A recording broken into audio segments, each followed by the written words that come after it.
I was just curious how trends affect what you guys do. When it comes to me, a trend will be something where I sort of, if it's something that really sticks and makes sense design wise, it tends to like continue in the work that I do. So I was just wondering how you guys treat that in your organization and how you kind of sift through the mass amount of trends that pop up in design. I have some thoughts. First, I'll say that we are probably like the dorkiest, least trendy studio that you'll ever meet.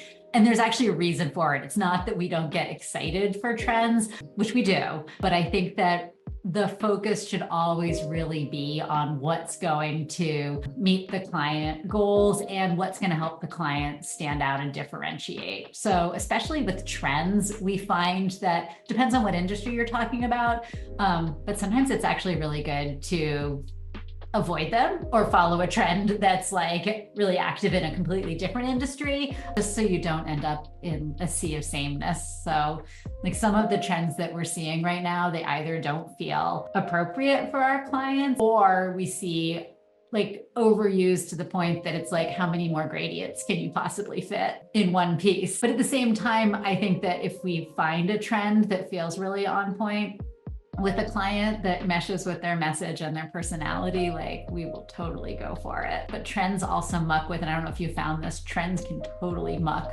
with legibility and accessibility. And that's something that we're also usually really kind of critical and cautious about.